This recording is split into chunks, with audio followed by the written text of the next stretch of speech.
this is an iHeart podcast. Guaranteed human.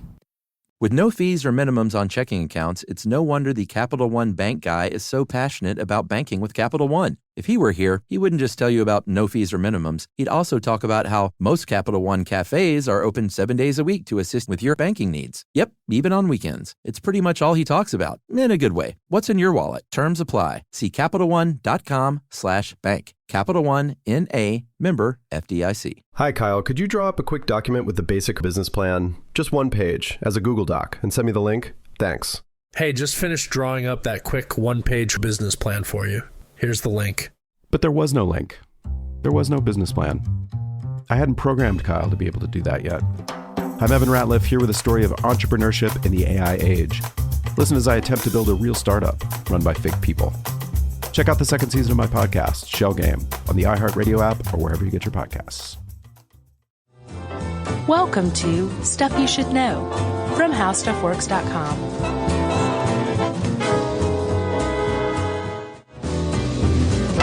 Hey, and welcome to the podcast. I'm Josh Clark. There's Charles W. Chuck Bryant. This is Stuff You Should Know. Yeah. This, Josh, is another episode of the Summer of Sam.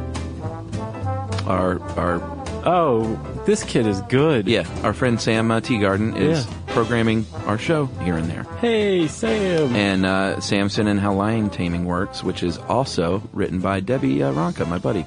Yeah. From New Jersey. Yep. Roller Derby Debbie, as I call her. I don't call her that. No, you don't? I call her Deb. She's my old friend. If I call her Roller Derby Debbie. You did it perfectly the first time. Yeah, Roller Derby Debbie. That would just get difficult. Sure. Yeah. Well, right on. This one's just going to be great then. Because it was a good article, too. That's right. And you can read Debbie's awesome blog at freakgirl.com. That's quite a plug. Thank you. And then where are we at with Sam? So Sam has now selected How Lion Taming Works. What was the first one? I can't remember. It was a couple of weeks ago. He's done 2. Man, it was awesome. But we actually recorded a couple that he had not heard yet that he also had on his list. Oh, good. Just by chance. Are we going to attribute those to him? No. Just the ones that we saw afterward. But anyway, thanks, Sam. This is a good one. Nice. Well put, Chuck. Thank you. Well, let's see. I have a bit of an intro. Have you ever heard the idea that The Simpsons have a tendency to predict the future? No. Okay. Well, let me enlighten you. All right. There was an episode called Homer, H-O-M-R, Season 12, Episode 9. Excellent episode. It's where Homer, basically, they find out that Homer has a crayon stuck in his brain. A what? A crayon? A crayon. Yeah, I remember. From childhood. Yeah. And they remove it, and his IQ just immediately doubles. Classic. In 2007, years after Homer, a German lady, age 59, was going to get surgery to cure her chronic headaches. Mm-hmm. They found a pencil that was stuck up there from childhood. Did she stuck up there? Yeah. Wow. When she was a kid. Uh-huh. And apparently forgot. They removed the pencil. She's fine. People are wacky. Yeah, but isn't that weird? Yeah, sure. Okay. Here's another one. Let me see what you think about this. Homer in the Treehouse of Horror 19. Ooh, definitely didn't see that one. Really? Nah, I quit watching it after a certain point. That's season 20. Okay. He goes to vote for Obama on election day, and the it's a takeoff of Diebold, the voting machines. Yeah. That had so many problems. Yeah. He goes to vote for Obama, and instead it starts voting a bunch of times for McCain. Uh-huh. Okay, so the next, I guess that year, a woman from West Virginia said that she checked the box next to Obama, and it just automatically switched over to McCain. Really? This is after this thing came out, okay? Yeah, which would mean it's predicting. Probably most chilling is comes from Springfield with the S spelled as a $. Mm-hmm. The subtitle is or How I Learned to Stop Worrying and Love Legalized Gambling. Season 5, Episode 10. Springfield gets a casino. I remember Mr. this Burns Casino. Great one. Yeah.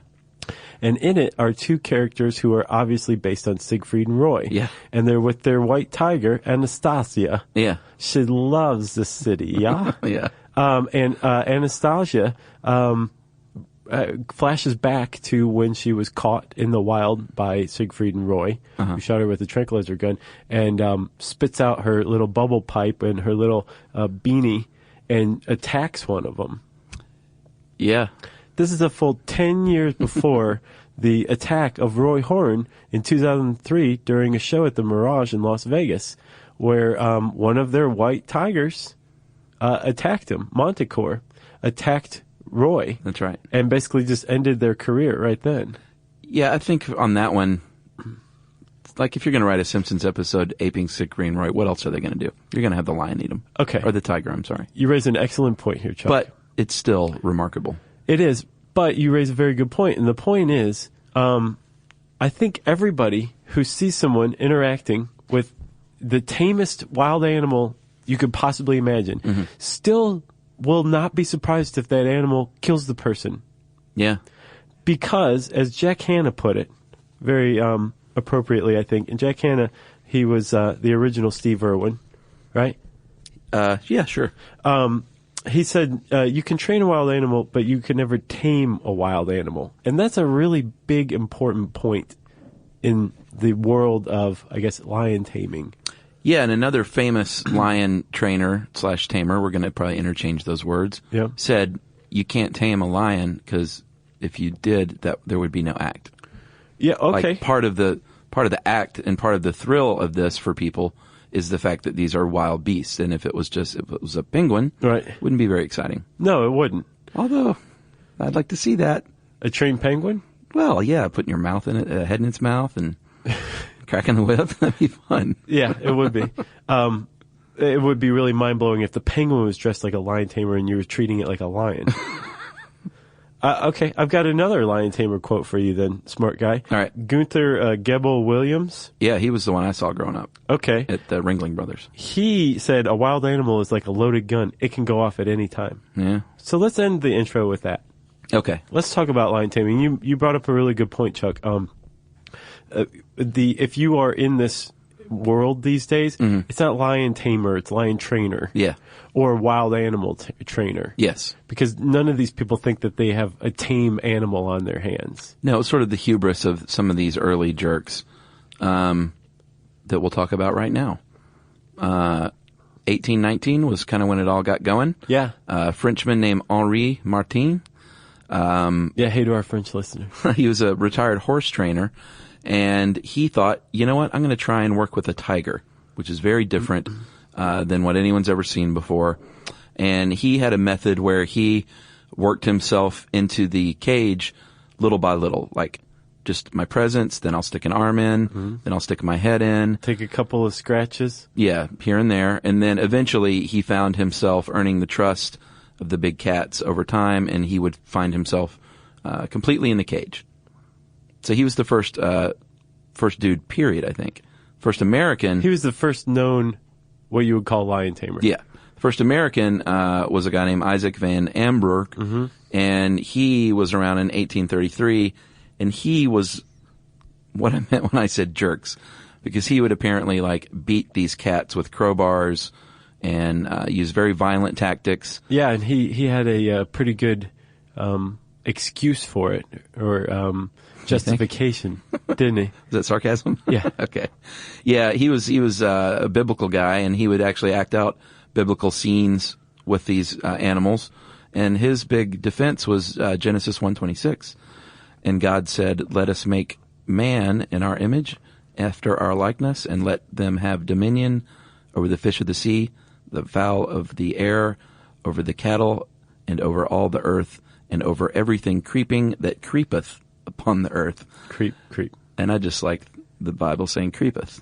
Yeah. It's pretty cool. And it just kind of goes on. It's like really, it's one big run-on sentence. And you can't help but wonder if Van Amberg would say the whole thing, or he'd just be like, just read Genesis 1:26.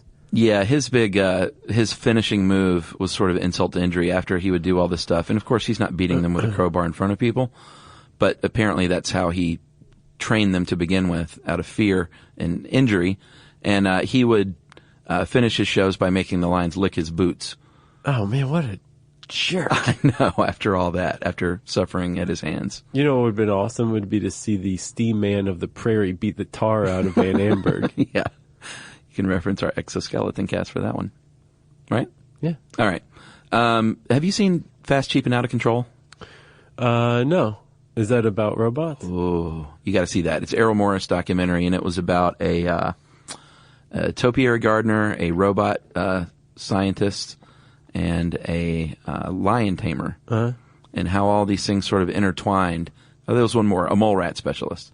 And in the movie, Dave Hoover was the lion tamer, and Errol Morris also worked in, because Hoover was a huge fan of Clyde Beatty. Yeah.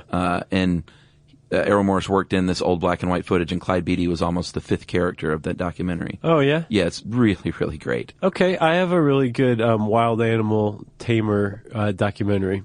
All right, let's hear it. Yumi introduced me to this one. It's called Cat Dancers. Have you heard of it? No. Oh, my gosh.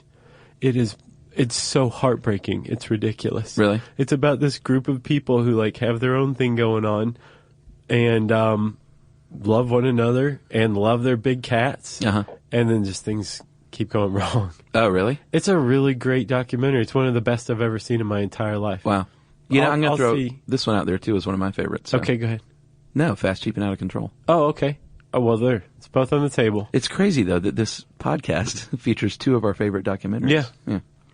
Fast, Cheap, and Out of Control and Cat Dancers. Look for a quiz question on that one. And you can get those on Netflix. Exactly. So Clyde Beatty, who was Dave Hoover's hero, was around in the 1920s. He used a pistol and a whip Yeah. to keep things in line, and I think the pistol was like a sound scare, Sure. less than like a threatening thing. Right. You go through a lot of lions shooting him in the chest. That's right. It gets expensive. But he was performing at this, the peak of this lion tamer is, you think of an old-timey lion tamer. The peak of the appreciation from the public. Sure. Because a lot of these guys, they shaped the public expectations, but they were also responding to them. Yeah. And the public has had a role in shaping how lion tamers, lion trainers interact with their cats. And Beatty was kind of the last of the pistol shooting, whip cracking chair guys. The old guy? Yeah. Hoover actually explains the chair, and Debbie's right on the money. Yeah. If you've ever wondered why they point a chair at a lion, it's because apparently these big cats have a one-track mind, or they're single-minded, and so the 4 points of the chair legs confuse it. Yeah. And that's what Hoover said, so I believe it. Well, that's awesome. Yeah. So you've got Henri Martin, who starts everything out very gently, using trust. Yeah. And basically just exposing himself to these large cats. He did trust falls, Right. and the cat would catch him. Right. Yeah. And then you have Van Amberg coming along, Isaac Van Amberg, basically just beating the tar out of these things. Yeah. And using a very different method, fear. And Clyde Beatty kind of carries that torch. And then after Beatty, things change. And you have modern lion trainers like Siegfried and Roy, Gunther Gebel-Williams. Is that how you say his name? Yeah. You're the German speaker. Gunther Gebel-Williams? Oh, you just made my eye bleed. Yeah, he, like I said, he was the one that was very big in the 70s and 80s when I was growing up. Right, and apparently he was in an American Express commercial. Oh, yeah? Yeah, with a leopard hanging over him. The Don't Leave Home Without It days, probably? I would imagine. Yeah. But so you have this kind of transition to the modern lion trainer, which was actually a circle back to the beginning. A little more genteel. Well, not just that. It's like using trust. Yeah. Not using beatings. Yeah. And basically just spending time with your animal to let it get to know you. Yeah, and the whip they use, even if you see a whip these days, they're not whipping the animal. The whip is just to sort of like, hey, this is my space, this is your space. Yeah. My space is over here. Exactly. Your space is over there.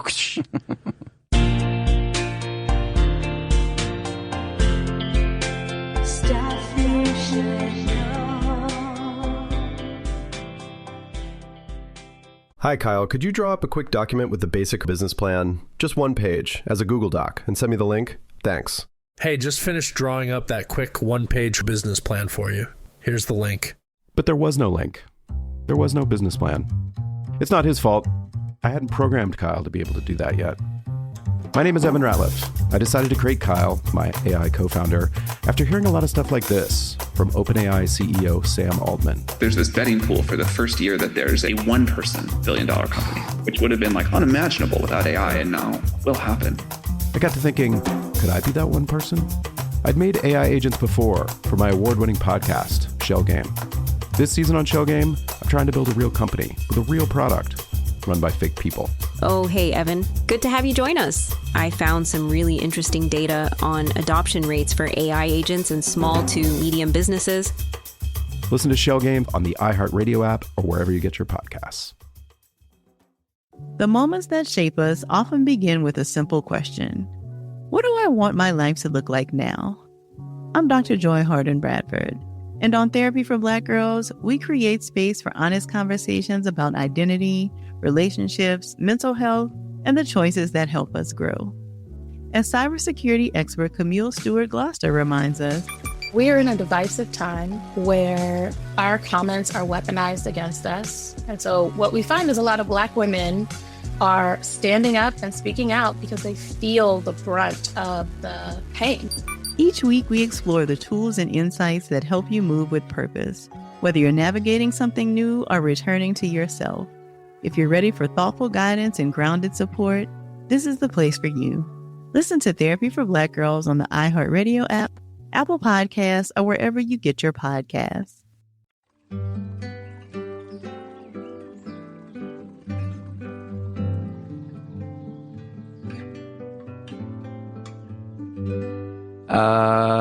So let's talk about the psychology of all this stuff. Yeah? Animal psychology. And people psychology. Why not? Because it's really not that much different.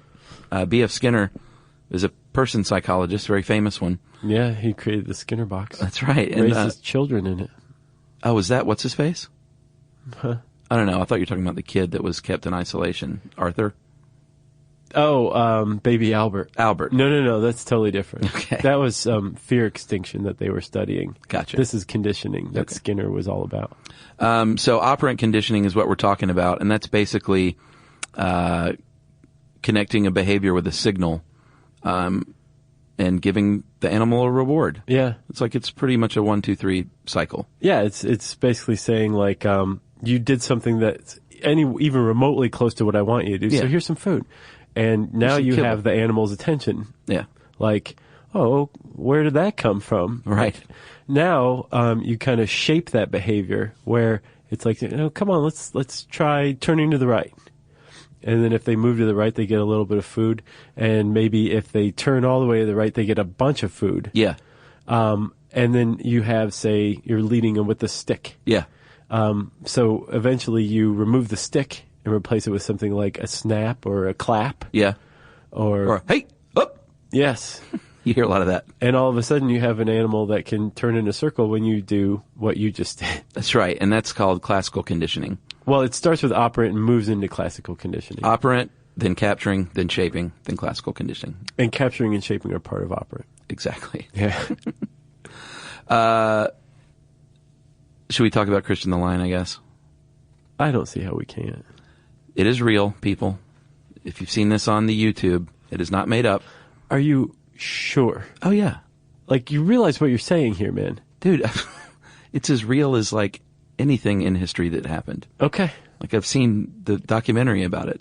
And I don't think it was Christopher Guest who directed it. I can't remember the name of it. Christian the Lion, something like that. You've seen it on YouTube in the 1969, late 60s. A couple of Aussies, John Rindell and Ace Bork, bought a lion from a department store in London. Harrods. Didn't know they sold lions back then. Harrods does. Really? Yeah. It was sort of the hit of London at the time. It was like the swinging 60s, and these dudes were known for having this lion and like throwing parties and stuff. It was like pretty cool. And the lion got bigger, of course, and they had to release it into the wild with the help of the Born Free people. And then there's, of course, the famous video where they went to visit this lion, was it years later? It was 1973 or 2, I think. 1972. I'm not sure when they released him, but it was quite a while later. And It was a few years. The lion jumps up and like hugs the guys. It was amazing. It was pretty amazing. Yeah. Are you sure it's real? I'm as sure that that's real as that you're real. Huh. Otherwise, the biggest hoax has been pulled over the world. Yeah, I don't know about that. I think the Howard Hughes biography was tops Christian. Yeah, that was the pretty good. Yeah. But as Debbie points out, for every Christian the Lion, there's a Siegfried and Roy. Yes, which we already kind of covered, but I think we should go a little more into it. Yeah, there's some different theories out there.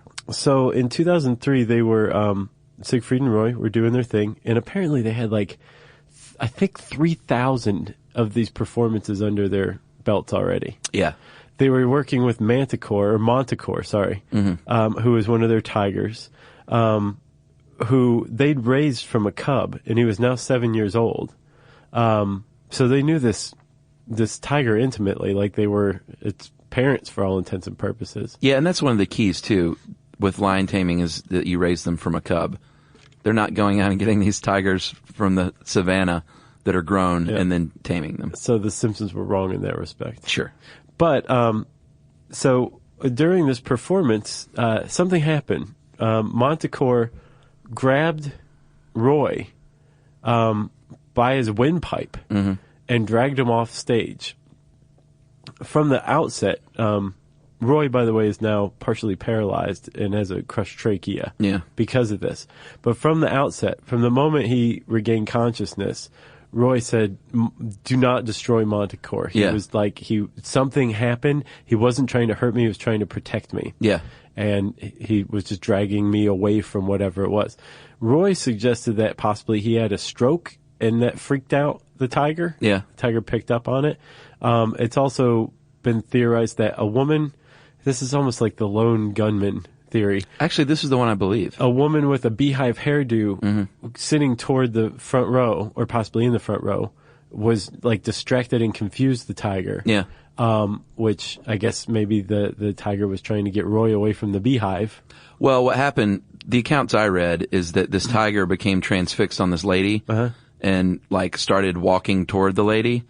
And so Roy jumped in between them, and the tiger grabbed a hold of his wrist at this point, and Roy bopped him on the nose with a microphone, was going, "Release, release." And he released him, and he fell backward at that point. And I think that's when the tiger, I keep wanting to say lion, that's when he thought that Roy was in trouble, because it was a big brouhaha all of a sudden with him falling over. Yeah. People rushed out there. In the confusion, they think that he grabbed him like you would grab a baby kitten around the neck to pull it off stage. Yeah. So I believe that. That sounds sensible. But he didn't let go. Like they sprayed him with this fire extinguisher and they beat him with a fire extinguisher until he let go. And cut his, what do you call it? The windpipe. Yeah, no, but the bleeder, the jugular? The jugular. Yeah. Well, Roy's still alive. He survived. And they actually had a final performance in 2009, 6 years later. With Montecore? With Montecore. Yeah, because he's still alive. Yep. And he was at the Secret Garden and Dolphin Habitat. I've been there. Oh, yeah? It's pretty awesome. Where is this? It's in Vegas. Oh, okay. I can't remember what hotel it's at, but... Well, the Mirage is where they performed. But I feel like it may be at the Mirage. Right. I can't remember. It's also possible it was at another place. But anyway, they have like their lions and a couple tigers. They have a bunch of stuff. And it's sad because it's a small zoo. But I'm sure these animals are treated better than the average animal at a zoo. Yeah. But I mean, they're in these enclosed habitats. Well, they get investigated just like modern circuses do. I think there are routine checks by, which government agency is it? Do you remember? The USDA. The USDA does that? They do circuses, zoos, that kind of thing. Okay. The thing is if you're an animal welfare group, you probably don't think the USDA is doing enough. Yeah. And even if they are following the letter of the law, you probably think the letter of the law isn't strong enough. Yeah. And supposedly every single major circus in the United States has been cited for violating the Animal Welfare Act. Yeah. So I think the whole concept behind lion taming and lion training is fascinating for most people, but then you take another step further and you're like, these are wild animals in captivity. Like, what are you doing? Yeah, why is your head in its mouth? Exactly. And I'm glad you brought that up, because then in the introduction, there's a pretty good description of what a lion can do. What can a lion do? A lion's mouth can open up wider than your head is tall, a foot, 30 centimeters. It's also capable of crushing a bull's spine. I love that reference. That just sounds tough. It is like tough. The spine of a bull. Yeah. And the claws are about 3 inches long. Pretty serious stuff. So, I mean, yeah, this is very serious stuff if you're a lion trainer. But at the same time, it's like, how do you justify having this act? What's the act for? What's it doing? Yeah. Or is it protecting? Is it conserving? What is it raising awareness? I think people are demanding more explanation than they did in, say, the time of Clyde Beatty. Well, yeah, because back then it was fun to poke and prod things that you thought were unusual and exotic, and there wasn't a lot of respect for it. Like the initial circuses, before there were these acts, I think they had horse acts, but it was mainly like, look at these animals in cages that you've never seen before. Exactly. And look, there's a pygmy. Yeah. A bearded lady. Right. And that guy stinks. So, and I think Isaac Van Jerk was the first guy to put his head in the mouth too, right? He was. Yeah. Unfortunately, the lion didn't finish that job. Right.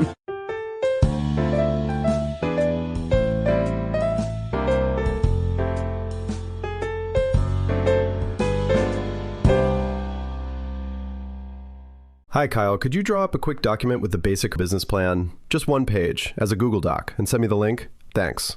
Hey, just finished drawing up that quick one-page business plan for you. Here's the link. But there was no link. There was no business plan. It's not his fault.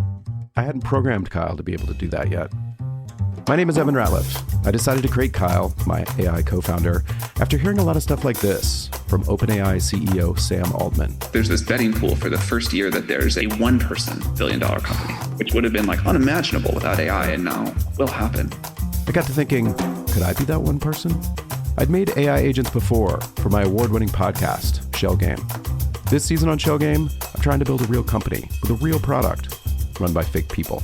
Oh, hey, Evan. Good to have you join us. I found some really interesting data on adoption rates for AI agents in small to medium businesses. Listen to Shell Game on the iHeartRadio app or wherever you get your podcasts. The moments that shape us often begin with a simple question. What do I want my life to look like now? I'm Dr. Joy Harden Bradford, and on Therapy for Black Girls, we create space for honest conversations about identity, relationships, mental health, and the choices that help us grow.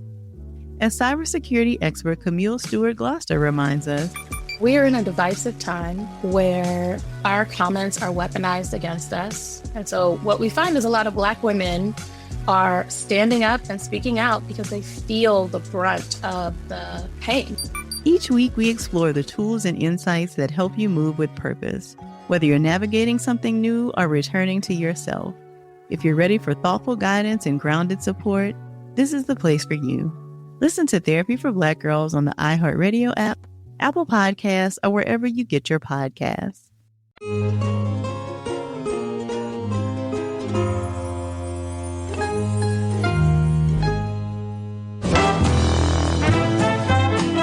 Man, we have like a whole suite of circus art stuff. Do we? Human Cannonball. Oh, yeah. Man, we have several others. Circus arts. Yeah, that's what it's called. If you even look on the channel, it's entertainment.howstuffworks.com/art/circus arts. Wow. It has a sub-channel, Circus Arts sub-channel on How Stuff Works, because that's the kind of site it is. And if you go to that sub-channel, you don't even need to do that. You can go to the search bar on the homepage at howstuffworks.com and type in lion taming, and it'll bring up this article.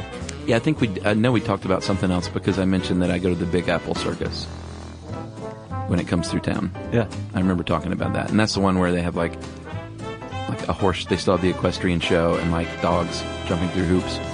But other than that, it's like clowns and jugglers and like the Cirque du Soleil feats of strength. No animals, no big cats. People on the run from the law. Yeah, it's not like the gaudy Ringling Brothers now. Good Lord.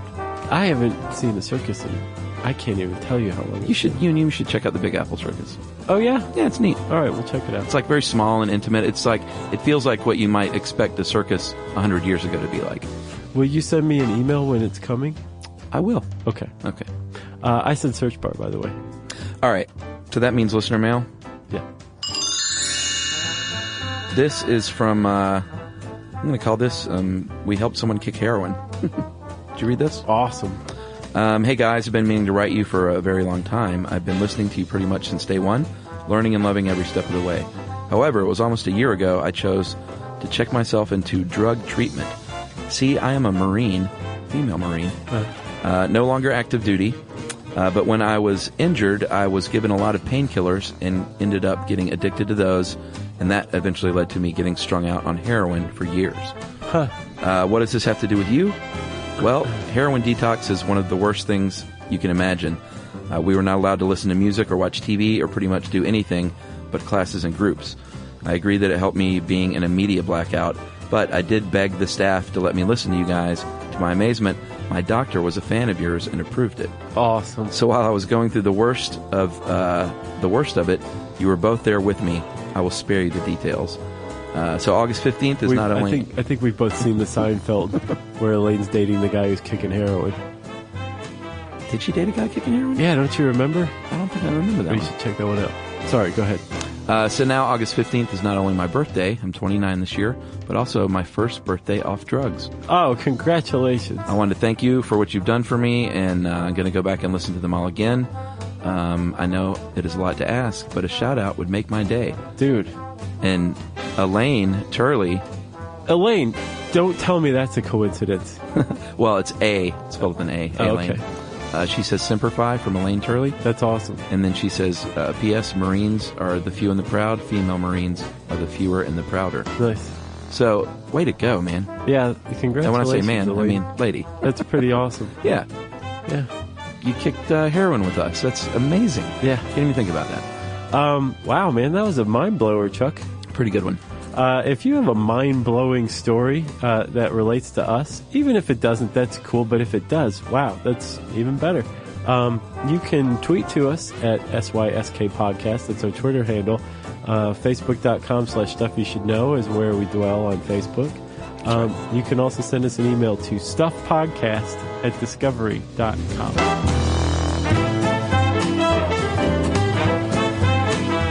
For more on this and thousands of other topics, visit howstuffworks.com.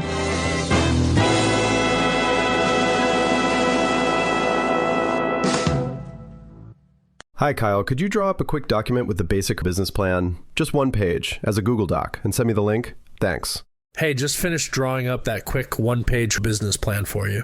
Here's the link. But there was no link. There was no business plan. I hadn't programmed Kyle to be able to do that yet. I'm Evan Ratliff, here with a story of entrepreneurship in the AI age. Listen as I attempt to build a real startup run by fake people. Check out the second season of my podcast, Shell Game, on the iHeartRadio app or wherever you get your podcasts. The more you listen to your kids, the closer you'll be. So we asked kids, what do you want your parents to hear? I feel sometimes that I'm not listened to. I would just want you to listen to me more often and evaluate situations with me and lead me towards success. Listening is a form of love. Find resources to help you support your kids and their emotional well-being at sounditouttogether.org. That's sounditouttogether.org. Brought to you by the Ad Council and Pivotal. This is an iHeart podcast. Guaranteed human.